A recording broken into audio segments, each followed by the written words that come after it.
Welcome to the Church Doctors Podcast with Scott and Marla Sheely. The Church Doctors Podcast is brought to you by Outpouring International. Love God, love people. Hello, everybody. This is Scott. And this is Marla. And we're so glad you're back together with us again on the podcast. Yes, the Church Doctors. Oh, what a week it's been. That's right. We've been working hard.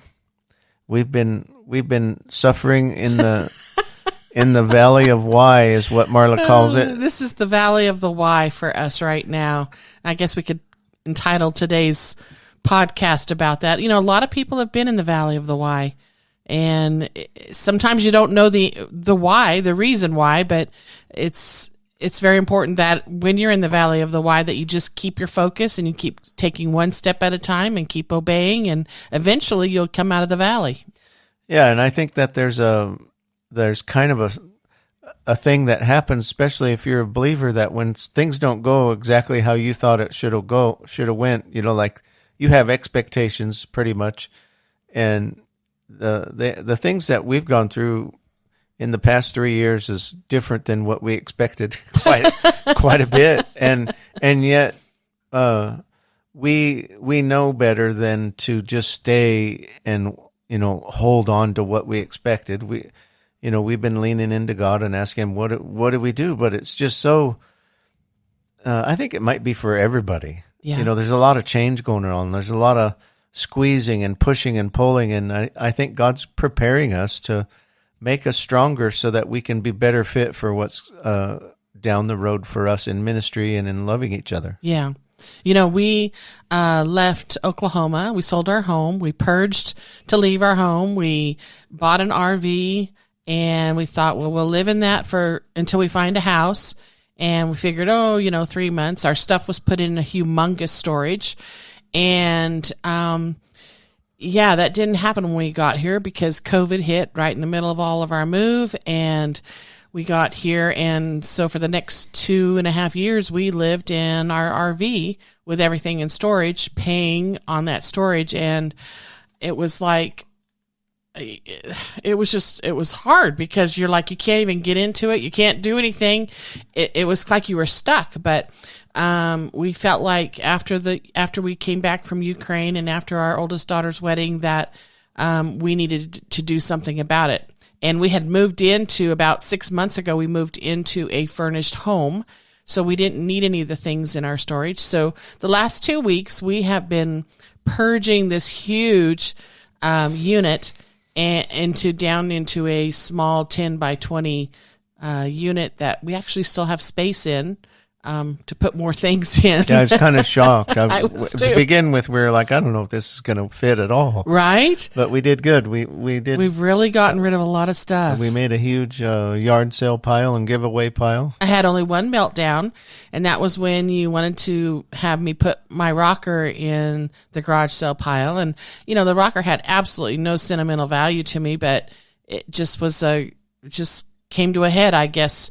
But I'm more of the one in the family that, I don't know, likes to hold on to things, has the memories with this and that, and you're a little more just get rid of it kind of guy. So back up the dumpster, right. Fill it up. And so I only had one meltdown. I did good. But then Sunday we were in church and we were singing You Are Worthy of It All, and it was kind of like, oh, all right, Lord, you are worthy of it all. What's going on? Why are we in the valley of the why? And so it just brought me to Matthew 19, verse 29.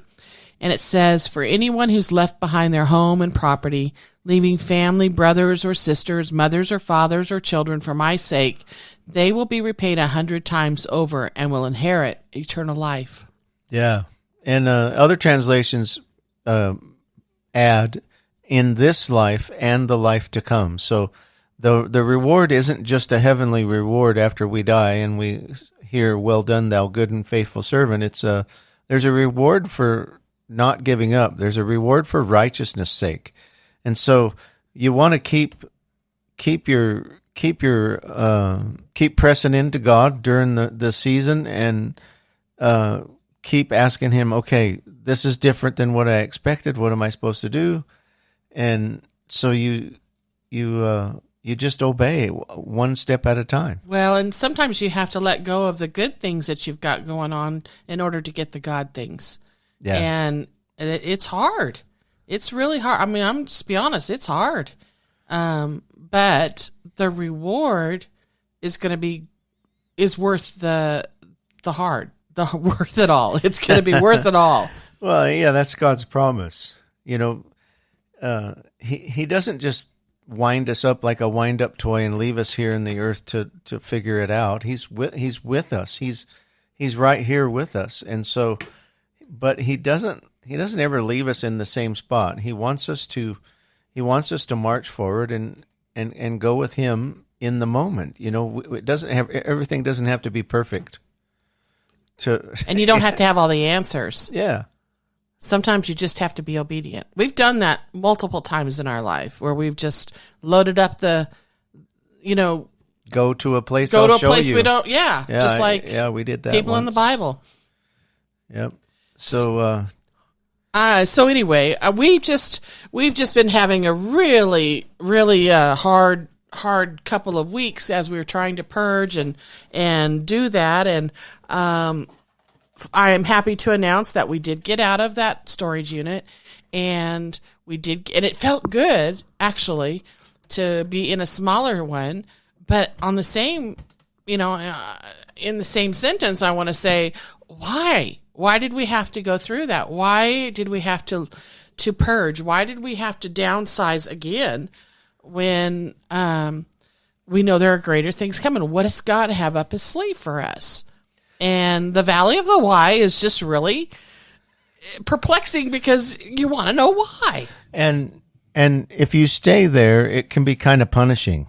You can, but don't do that. Don't stay there in that place in the why, because there's a lot of times that I've noticed in my life that there's a serious why questions that you want to ask, but sometimes God's silent in those areas. He just wants us to trust him, and he tests our faith. He allows us to walk through things that test us, and the testing of our faith involves patience, and patience involves waiting, and waiting brings us right back to what we were just talking about. I hate that part. The why. When does it all add up? And so, the old saying, hindsight's 20/20. Well, if you just relax and trust God, I mean, it's like we have him. He's our promise, right? It's enough.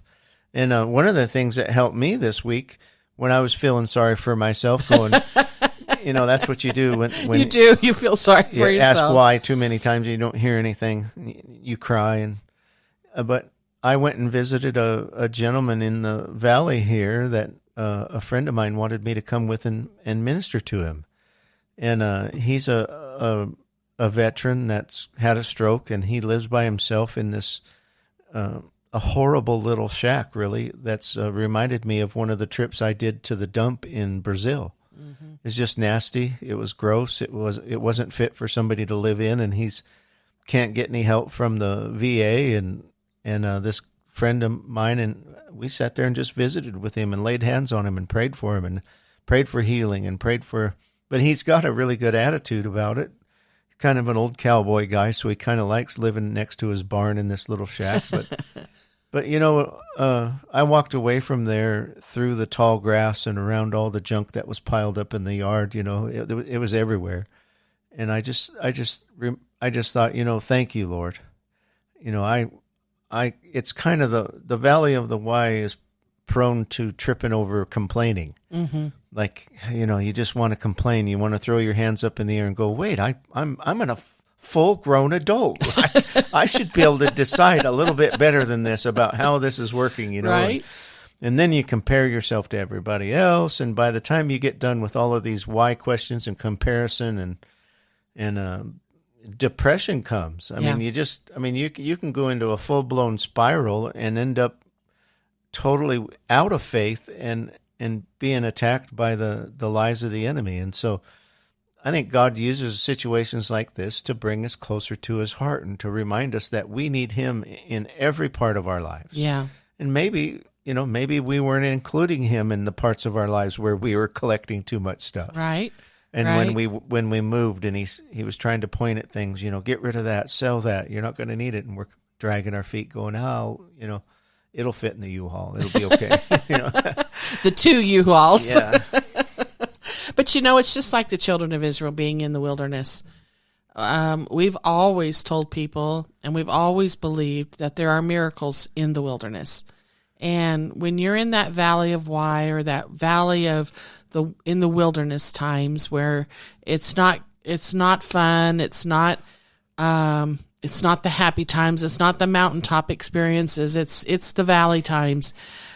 God shows himself strong in ways that, you could write a book about, because he just keeps providing miracle after miracle after miracle for us, and he can for you too. And he did for the children of Israel also. And you have to be willing to be thankful for those miracles and to remember those miracles. I mean, there's kind of a paradox in living a Christian life, and that is that in order for God to show himself strong and for the great big miracles to happen in your life, there has to be a great big problem, right? In order for the miracle to come and answer the problem, yeah, right? I mean, that's right. usually what we associate miracles with. That's true. The darkness was coming and it looks like it was the end, and then bang, God does something awesome. Well, but when we hear those testimonies and we hear people tell stories like that where they had miracle healing in their bodies, or the dead are raised, or financial miracles that happen. I mean, all kinds of miracles that God does, and signs and wonders. But when people tell those testimonies, everybody's focusing on the fact that what God did, and that's the woohoo and part. He's worthy of praise for that. But somebody had to suffer on the way to that the price, miracle, and so we sometimes pick and choose which part of Christianity we want to keep. Like, I want to keep the good part where God comes and he rescues me. Right. I want to keep the part where I'm born again. I know he loves me. And when I go to give away his love, something happens every time and the person gets healed. And, I want that perfect, pie in the sky thing, but that's not reality. Yeah. Right, at least not right now. And so the reality is that God's enough. Yeah. And that he is worth it to worship him in the middle of our why. Yeah. And there are people that have it way worse than us.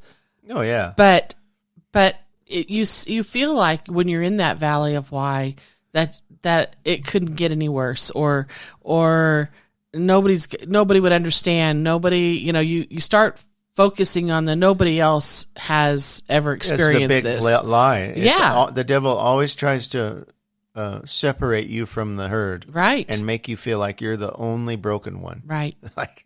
And then he wins if Yeah. he can separate you and make you feel like you're being punished or you've been singled out. Then he wins. Yeah, and we quit believing that God's got his hand in the middle of it. Instead, though, we get serious about going harder and stronger after God during these times. Yeah, that's one thing that I thought of earlier, was that when you're in a hard spot and you don't know the answer and you're not hearing God answer, you go find somebody to bless. Mm-hmm. If you've got money, give some money away. If you've got some 2 hands and a strong back, go help somebody move. Go next door and talk to the neighbor that's been locked in and can't get out, or go shopping for them. Do something, and do it on a regular basis. Find a nursing home and go sing songs to them, and pray for them, and read books to them. But be a giver. It's not like you just go put a quarter in the slot machine and pull the arm on the side and you come out a winner. No, choose to be generous in all seasons of your life is what I'm saying. Make a habit of giving away something out of your life, and then when those thoughts of I'm being singled out, or this is woe is me, I guess I'll eat worms. It sounds so it sounds so ridiculous, because you know that you and God are good, and that God can work through you in the middle of your mess, in the middle of when you're trying to figure this all out. He's still ministering. We have church in our house on Friday nights. We're doing podcasts. We traveled to the Ukraine and radio and praying for people in the valley and going to meetings here. And we never stopped. Mm-mm. But it wasn't easy. No. It's not like we like every moment, but you can still glorify God. Yeah. Go find a way to make him famous. Yeah. That's so good. And it's like you said, it is easy to get belly button disease during this, to just think about yourself, just look at yourself that's my catchphrase for being introspective. Right. We've got, during those times of the valley of the why, you have to look out and bless others. And pretty soon you're out of the valley. Well, and we're not there yet, personally, but I mean, and that's why we're talking about it. Right, because we're there. If nobody talks about the big why in the valley of the why, and nobody talks about, there was a lot of time and a lot of living that happened in between all the miracles in the Bible. Yeah. Yeah. And so there's mountains and there's valleys and there's resistance and there's self-inflicted pain, but that we make choices that weren't good choices, and so I just have a high expectancy that we're coming to a new season, a new point. There's things are starting to shake together. But I think it's good that we talk about this, because a lot of people don't want to. They'll sweep it under the rug and they'll put on their facade face that's smiling and, oh, everything's good. I'm good. Everybody's. A lot of people have the same problem of maybe buying too many crock pots and then like somebody that I won't mention. And so Krista did that. Yeah. And of course, she's done a podcast on that. Yeah, with our purging Marla. one, yeah. Go back in the list and look for Krista Dunlap and Marla talking about this. But she was willing to talk about it. Yeah. And if it's happening to us, then it's probably happening to other people. And, just to be really honest, it's embarrassing a little bit. And we did it. It's our stuff. Yeah. But, and so I think maybe talking about it will, if you need somebody to help you with it, Marla's really good at this. You can call her and she'll coach you through how to get through purging. She's good at it. I do it. It hurts. It's emotionally exhausting and physically exhausting, but it feels good on the other side. Yeah. And but it's hard in the process. But you have to be willing to let go, because like the song said, he is worthy of it all. Yeah. It's all about him. And if I'm going to be so tight-fisted about my stuff that I can't do whatever he says the next thing is, then is he really worthy of it all? That's right. And that and there's also a mindset connected to hoarding that there's not going to be enough and I need to keep what I have to make sure I have enough. Well, that's not true, because God's more than enough. It is. It's a poverty mentality. He's our supplier. He said he would, meet all of our needs according to his riches and glory, Right. not according to our story. Right. Not according to how much we have in our hand. And so it is freeing to be able to get rid of some things. It doesn't even have to be things, physical things. It could be holding on to memories, holding on to, the past, where you regret things in the past, or you miss a certain season of your life so much, and nothing's like that anymore. The songs aren't like that anymore. The worship's not like that anymore. And people just get stuck holding on to the past. And there's nothing wrong with it. All that was good back then, but you need to purge some things and walk forward into the light and see what God has. Maybe there's something so rich and so powerful that he has ready for you that you won't even remember what was back there. We used to pastor a church, and several churches, but this one in particular that we went to, I remember multiple times the few people that were there when we took the church over because they had walked through some really hard things. And one of the things they kept telling us was, well, back in the day, or that's not how we used to do it, or we've always done it this way, or, it's always something in reference to the past. And we were there to birth something new. And God did that, but we had to purge, really, spiritually. Yeah. The mindset of the people there. It's kind of amazing, they want a new pastor to come in, but Right. they want the new pastor to be the old one. The old ways, Like- yeah.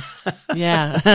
But anyway, they're great friends of ours yeah, still, yeah. and that church is prospering and doing a great job. But it's But to say yeah. that it's not just stuff. Sometimes it is things that we're holding on Tradition. to. Traditions of men stop the power of God. Yeah, and we can take something that God did in the past, turn it into a tradition, and it's like we're going to hold God to that line and say, you have to respond like this because this is how you did it before.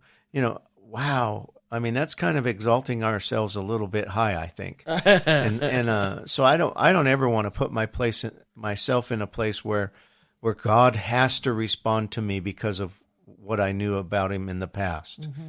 I mean, let God be alive right now and let him lead you in the moment, in the day.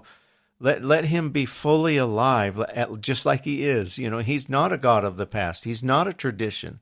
He's the God of right now. It's the old wineskin, the new wineskin. And we want the new wine. So we have to be willing to let go of the old wineskins. Yeah. I heard something really good that God's the God of yesterday, today, and forever, right? Right. Well, but we are only given today to live in. We can't live in tomorrow, and we can't live in the past. And so, but the cool thing is that God's the God of yesterday. Yeah. So he can take care of what was in our past. Yeah. That's like good. he can heal the things in our past. He can take care of the people that are back there, the broken promises, the broken expectations, whatever happened to you. It could be your stuff in storage or moving and like us, or it could be anything. But let God be the God of the past. You live in the now and have a hope in the future, and I think that'll help move you out of being stuck. Yeah. Yeah. And we're not doing this podcast on the Valley of the Why for anybody to feel sorry for us. We're doing this because we want to expose the darkness and bring light to a situation and to encourage everyone that's listening to live in today and keep a focus on tomorrow, and to don't worry about the things that have had you stuck in the wilderness. Move forward. Look for those miracles. Be encouraged that you're not going to be here forever if you'll keep your focus on Jesus and make him worthy of it all.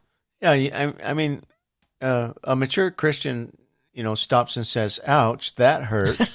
that was a bad experience, or Right. whatever it is that you're going through, and then you immediately look to God and go, "God, what are you going to do with that to turn it together for my good?" Yeah. And that's an attitude of gratitude. That's an attitude that's always leaning on God, and I think that's what's kept me, level and pretty much through this, even though it's been strenuous, physically. But I see God working in it already, challenging other people to do the same thing. We're having a big yard sale coming up, and several other families are emptying out their house too, and so.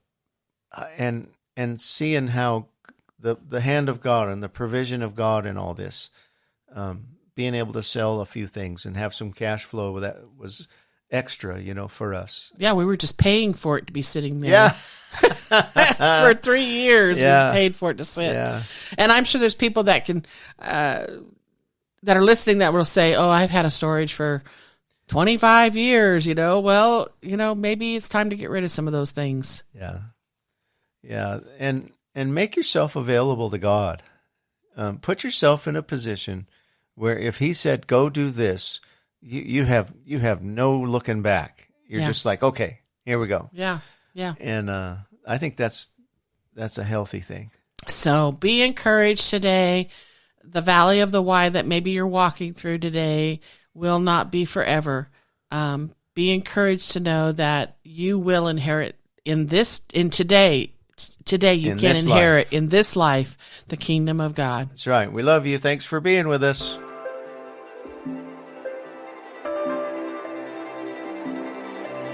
Thanks for joining us on the Church Doctors Podcast.